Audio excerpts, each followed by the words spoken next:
بسم اللہ الرحمن الرحیم۔ اگر کسی شخص کے سینے میں، پسلیوں میں، کمر میں، سر میں شدید درد ہو تو کوئی دوسرا شخص باوضو ہو کر درد کی جگہ پہ انگشت شہادت رکھ کر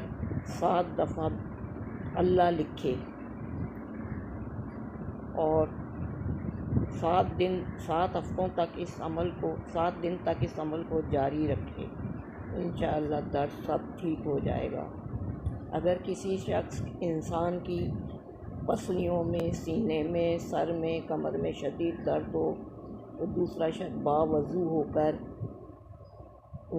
درد کی جگہ پہ انگشت شہادت رکھ کر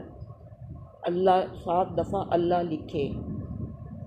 اور 7 دن تک اس عمل کو جاری رکھے، انشاءاللہ درد بالکل ٹھیک ہو جائے گا۔